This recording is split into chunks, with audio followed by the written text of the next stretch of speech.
టావోస్ వేదికగా జరుగుతోన్న ప్రపంచ ఆర్థిక వేదిక సదస్సులో యూరోపియన్ దేశాల అధినేతలు ట్రంప్ విధానాలపై మండిపడ్డారు. ట్రంప్ గీత దాటితే ఎదురు దాడి తప్పదు అంటూ స్పష్టమైన హెచ్చరికలైతే జారీ చేసిన పరిస్థితి. ఫ్రాన్స్ అధ్యక్షుడు మ్యాక్రాన్ అయితే అంటూ ఉన్నారు, ట్రేడ్ బజూకాను వాడుతాము అని చెప్పి. ప్రొఫెసర్ గారు, ఏంటి సార్ ఈ ట్రేడ్ బజూకా?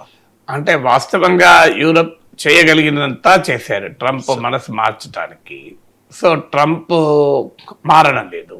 ముందు రిక్వెస్ట్ చేశారు, ఇది చాలా పొలైట్గా చెప్పారు, ఇది అన్యాక్సెప్టబుల్, ఇది సరైనది కాదు, ఇది నాటో మీకు మనం అందరము కలిసి నిర్మించుకున్న అలయన్స్ మీరే దెబ్బతీస్తే ఎలా, ఇదంతా ఇది పొరపాటు అని చాలా సౌమ్యంగా చాలా పొలైట్గా ఒక మిత్రునికి చెప్పే భాషలో చెప్పారు స్టేజ్ 1లో. అయినా ట్రంప్ వైఖరిలో మార్పు లేదు. నెక్స్ట్ స్టేజ్లో కాస్తంత హెచ్చరించడం మొదలుపెట్టారు.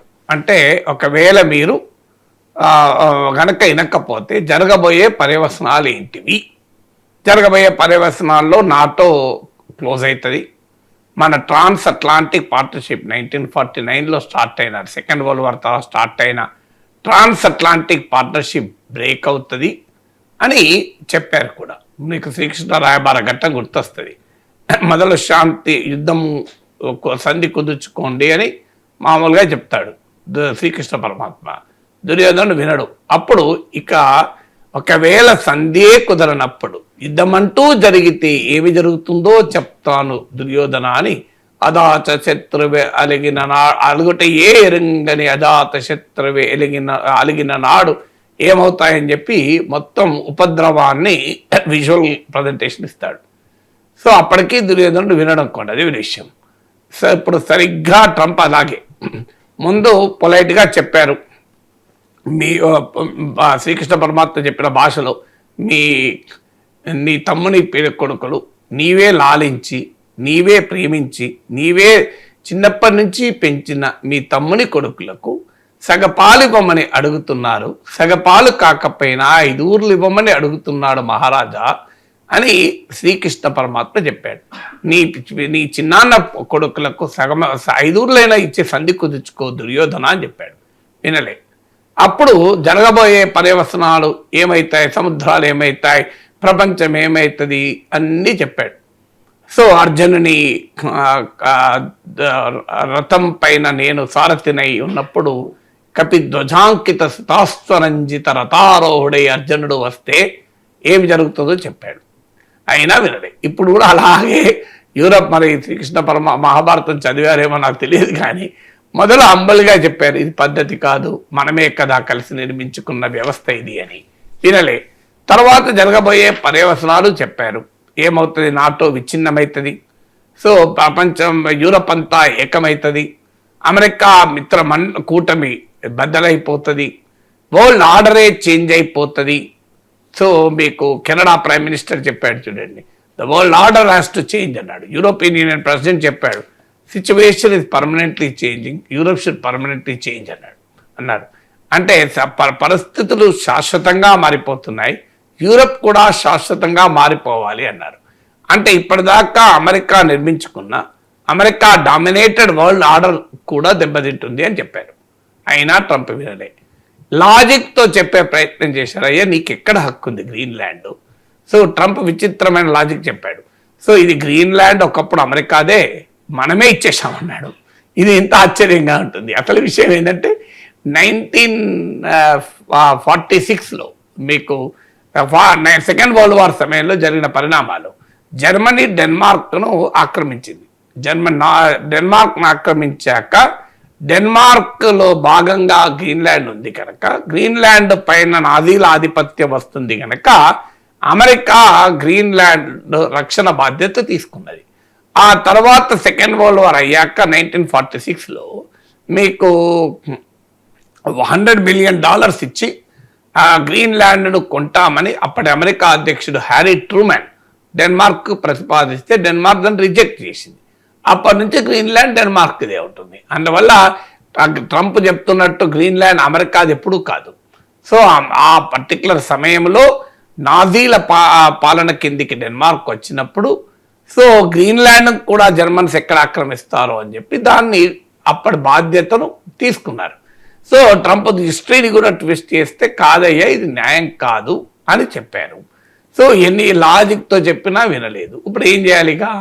దాంతో ఇక ట్రంప్ భాషలో చెప్పే ప్రయత్నం చేశారు. నెక్స్ట్ స్టేజ్ నాలుగవది, ట్రంప్ భాషలో చెప్పడం ఎలా? ట్రంప్ ఏమన్నా అంటే టారిఫ్ అంటాడు కదా. ఇప్పుడు గ్రీన్లాండ్ విషయంలో వినందుకు 8 దేశాల పైన France, UK, Germany, Finland, Sweden, Norway, Netherland, Denmark ఈ 8 దేశాల పైన 10% టారిఫ్ విధించాడు. ఇక జూన్ నుంచి 25% టారిఫ్ విధిస్తారని బెదిరించాడు. దానికి ట్రంప్ భాషలోనే యూరోపియన్ యూనియన్ సమాధానం చెప్తూ అమెరికాతో లాస్ట్ జూలైలో కుదుర్చుకున్న ఒప్పందం యుఎస్ యూరోపియన్ యూనియన్ ట్రేడ్ డీల్ను యూరోపియన్ పార్లమెంట్ ధృవీకరించలేదు, రాటిఫై చేయలేదు, హోల్డ్లో పెట్టింది, ఫ్రీజ్లో పెట్టింది. సో ఇప్పటికీ కూడా ట్రంప్ విట్టలేడు. ఏం చేయాలి నెక్స్ట్? అప్పుడు 5వది ట్రేడ్ బజూకా ప్రయోగిస్తానని నిన్న ఫ్రాన్స్ అధ్యక్షుడు ఇమాన్యుయల్ మ్యాక్రాన్ మాట్లాడింది. ఏంటి ట్రేడ్ బజూకా అంటే? యూరోపియన్ యూనియన్లో యాంటీ కోయర్షన్ లా ఉంది. అంటే యూరప్ను వాణిజ్యపరంగా ముప్పు తిప్పలు పెట్టి వాణిజ్య పరంగా దిగ్బంధం చేయాలని ప్రయత్నిస్తే, కోయర్షన్ అంటే బలవంతం చేయాలని ప్రయత్నిస్తే అప్పుడు యూరోపియన్ యూనియన్ దానికి రిటాలియేటరీ చర్యలు తీసుకునే. ఏంటి ఆ రిటాలియేటరీ చర్యలు? ఇప్పుడు America is the largest trading partner for European union. మీకు అమెరికా యూరోపియన్ యూనియన్లోకి వచ్చే ఎఫ్డిఐలో 50% అమెరికాదే. సో యూరోపియన్ యూనియన్ చేసేటువంటి ఎక్స్పోర్ట్స్ అమెరికాకి ఎక్కువ. సో ఇంపోర్ట్ చైనా నుంచి ఎక్కువ ఇంపోర్ట్ చేసుకుంటుంది యూరోపియన్ యూనియన్.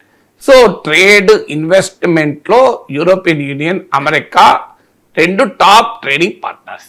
సో ఇప్పుడు యూరోపియన్ యూనియన్ వాడే ట్రేడ్ బజూకా ఏంటంటే దీన్ని నిలిపివేయడం. ఇప్పుడు $93 బిలియన్ ఆఫ్ అమెరికన్ ఎక్స్పోర్ట్స్ను యూరప్ అడ్డుకోరే అవకాశం ఉంది. దాన్నే ట్రేడ్ బజూకా అంటున్నారు.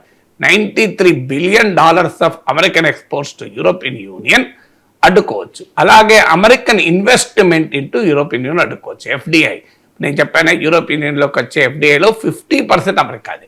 So American investment into European union అడ్డుకుంటారు. మూడోది పబ్లిక్ ప్రొక్యూర్మెంట్ యాక్సెస్ నిలిపేస్తారు. అంటే అమెరికన్ కంపెనీలు యూరోపియన్ యూనియన్ నుంచి అమెరికా ప్రభుత్వాలు కానీ ఏది కొనలేరు, public procurement.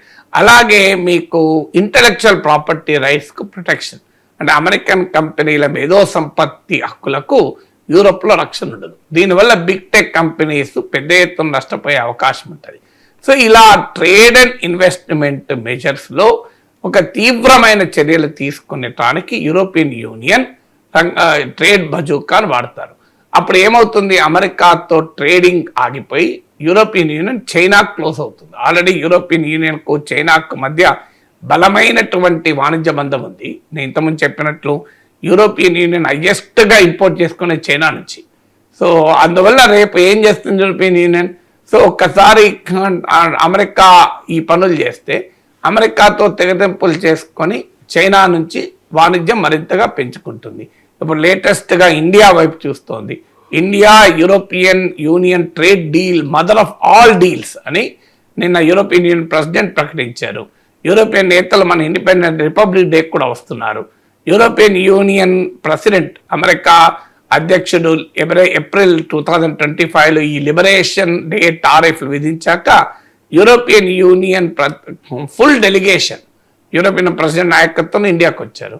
So European union is preparing for a post America era, అంటే ప్రపంచ ఆర్థిక రాజకీయ మిలిటరీ సంబంధాలు మళ్ళీ రీరైట్ అయ్యేటువంటి అవకాశం, అంటే అమెరికాతో సంబంధం లేని ఓ కొత్త ప్రపంచ క్రమానికి మనం సిద్ధపడాలి అని నిన్న యూరోపియన్ నేతలే కాదు, కెనడా ప్రైమ్ మినిస్టర్ కూడా న్యూ వరల్డ్ ఆర్డర్కి సిద్ధపడాలి అని డైరెక్ట్గానే అమెరికాతో సంబంధం లేని వరల్డ్ ఆర్డర్కు మనం సిద్ధపడాలి అని వాళ్ళు నిన్న వ్యాఖ్యానించారు కూడా.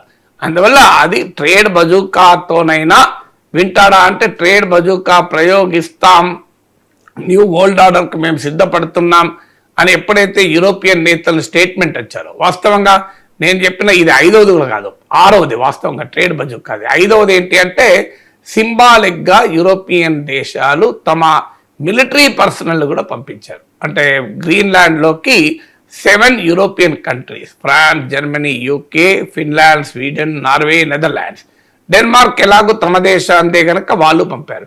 సో ఈ 7 దేశాల మిలిటరీ పర్సనల్ కూడా 50 మంది వెళ్ళారు. సింబాలిక్, అది 5th స్టెప్గా తీసుకున్నారు. అది కూడా విన్నప్పుడు 6th స్టెప్గా ట్రేడ్ బజూకాను తీశారు. చూడండి, ట్రంప్ ఆల్రెడీ యూటర్న్ మొదలైంది. మీరు ఇవాళ పత్రికల్లో చూడండి, బల ప్రయోగం ద్వారా గ్రీన్లాండ్ నేను స్వాధీనం చేసుకోను అని.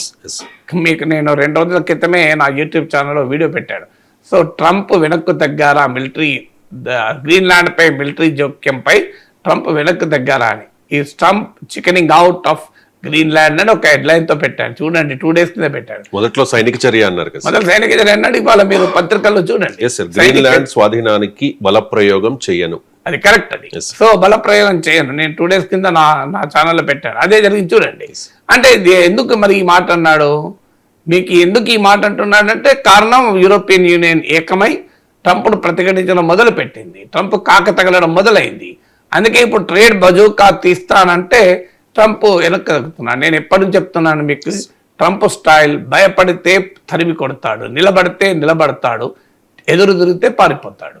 This is the style of Trump. Iran విషయంలో చూస్తలేము. అప్పుడు వెనుజులా విషయంలో అంత దూకుడుగా ఉన్న ట్రంప్, ఇరాన్ విషయంలో దూకుడు ఎక్కడ కనిపిస్తోంది? సో ట్రంప్ బుల్లి అంటారు. ట్రంప్ ప్రవర్తన సరళి ఎలా ఉంటుందంటే, నీవు భయపడితే తరిమి కొడతాడు. ఎప్పుడైనా గుర్తుంచుకోండి, ఎవరితోనైనా యుద్ధంలో, పోరాటంలో, పోటీలో అన్నిట్లో ఒకటే ప్రిన్సిపల్. మనము భయపడితే తరిమి కొడతారు, మనం నిలబడితే నిలబడతారు, ఎదురు తిరిగితే పారిపోతారు. ఇప్పుడు ఇది అన్నిటికీ వర్తిస్తుంది రూల్. ఇప్పుడు ట్రోలింగ్ లో కూడా వర్తిస్తుంది. నాపై మొదట్లో ట్రోల్స్ విపరీతంగా ట్రోలింగ్ చేసేవాళ్ళు. నేను భయపడి ఉంటే నన్ను తరిమి కొట్టేవాళ్ళు. నేను నిలబడ్డాడు. ఇప్పుడు నేనే రివర్స్ లో బ్యాటింగ్ చేస్తా అవసరం వస్తే. సో ఎవరికి భయపడేదే లేదు అన్నాడు. భయపడితే ఇంకెక్కువ భయపెట్టించుకుంటారు. అందుకే అంటారు, జినా హైతో మరణా సీకో, కదం పర్ లడ్నా సీకో అని మేము చిన్నప్పుడు యూనివర్సిటీలో నినాదాలు ఇచ్చినాం. బతకాలంటే చావడం నేర్చుకో, అడుగడుగున పోరాటం నేర్చుకోవాలి. అందువల్ల స్టూడెంట్గా ఉన్న 40 ఏళ్ల క్రితం నింపుకున్న స్ఫూర్తి ఎవరికి భయపడేది లేదు అని. అలా ఉన్నప్పుడు ఏమవుతుందంటే, నీపై దాడి చేసేవారు కూడా వెనక్కి తగ్గుతారు. ఇప్పుడు జరుగుతున్నది అదే. ట్రంప్కు భయపడి ఉంటే తరిమి కొట్టేవాడు ట్రంప్ యూరోప్ను. యూరోప్ నిలబడింది, ట్రంప్ నిలబడ్డాడు. ఇప్పుడు యూరోపే తిరగబడుతోంది, ట్రంప్ వెనక్కి తగ్గుతున్నాడు. బల ప్రయోగం అని నేను ఆలోచించడం లేదు అంటూ సన్నాయి నొక్కులు నొక్కుతున్నాడు. చూడండి మీరు, ఏం చేస్తాడో చెప్పలేం. ట్రంప్ ఈజ్ అన్ప్రెడిక్టబుల్, బట్ డెఫినెట్గా ఈ సన్నాయి నొక్కులు ఎందుకు నొక్కుతున్నాడు ట్రంప్? యూరోప్ తిరగబడుతోంది కనుకనే యూరోప్ ట్రేడ్ బజూకా, అమెరికా సన్నాయి నొక్కులు క్లియర్గా అర్థమవుతుంది కదా.